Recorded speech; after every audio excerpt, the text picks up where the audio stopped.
Hi, my name is Tyler Lay, and this is my video presentation on Neuralink. Okay, so Neuralink is basically a microchip that connects a human brain and a machine. Now, what does that mean exactly?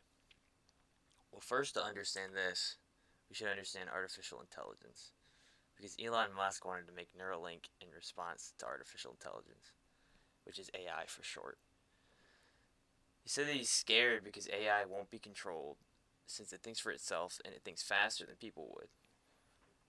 AI is pretty much a simulated human brain. It's a machine, but it's built to think like a person, except it would think much faster than a person would. To put it into perspective of just how much faster, I'm going to talk about an AI designed to do one thing: play a board game. AlphaGo Zero is an AI made to play the game Go.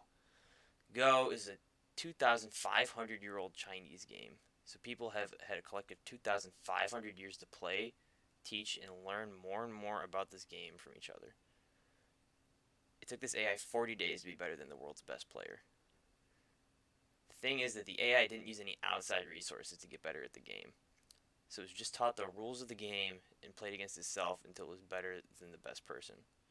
So that really shows how much faster a true AI would think than a human if this AI could catch up to 2,500 years of progress in just over a month. So the idea that a machine would be smarter than any person, since people are supposed to be the most intelligent life forms on Earth, and that's why we're apex predators, really scares people. This is where the idea of Terminator and Ultron and other killer robots came from. They're just machines who decided people weren't needed anymore and decided to try and kill all people. I guess the idea is that people would look like monkeys compared to AI.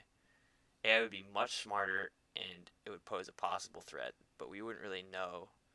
All we would know is that AI would be individualized so we wouldn't control it.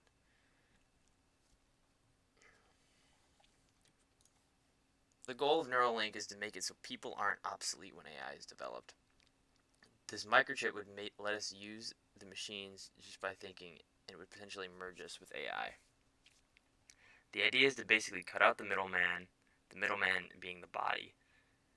So if you wanted to send a message to your phone with Neuralink installed, you would instead just think of a message, and your brain would send the message to the chip, and then the chip would send it to the phone, instead of sending the message to your fingers, which would input the message to your phone. Basically, it's a lot faster for the Neuralink chip to send a message to your phone than it would be for your fingers to type in the message to the phone. Neuralink would be made of a small microchip with even smaller wires, as you can see with this picture of it next to a finger. Elon Musk even said that the finger isn't a big finger, it's a small finger. It really shows how small these wires are. These tiny wires are called threads, which contain even smaller electrodes that would connect to different parts of your brain where they would receive brain messages. There are about 3,000 electrodes and 96 different threads. A machine with a small needle would carefully poke the electrodes into a person's brain without damaging their brain. It has to be a machine to poke the electrodes in because it needs to be very precise so that it doesn't hit any blood vessels or make any crucial mistakes because, we need our brain. The picture on the left shows what the machine looks like.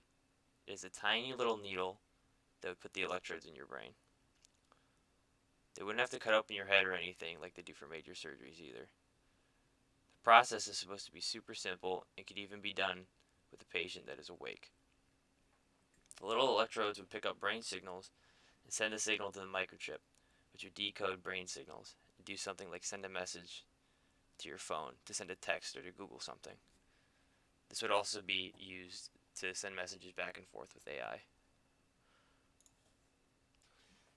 This device could also do incredible things like help with diseases.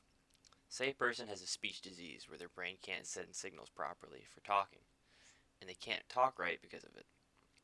This could pick up on what their brain wanted to do and say let a person communicate through speech by some other means. It could also help paralyzed people do things like use their phones. They could just think and use their phone or other device without having to move or have a caretaker do it for them. Obviously, this isn't the most pressing matter of a paralyzed person, but you know what I mean. and has the potential to help out with a lot of body-brain problems. Maybe it could even help to let a person use fake arms or legs better. Like a war veteran who's lost their arms or legs and has to use prosthetics. This device really has insane potential. The device would really bring humanity to the next level. People would be much smarter than they are now, with access to many electronics. And they would be able to Google something instantly. And we as people wouldn't be obsolete after the smarter AI were developed. This device would really be a game changer, to say the least.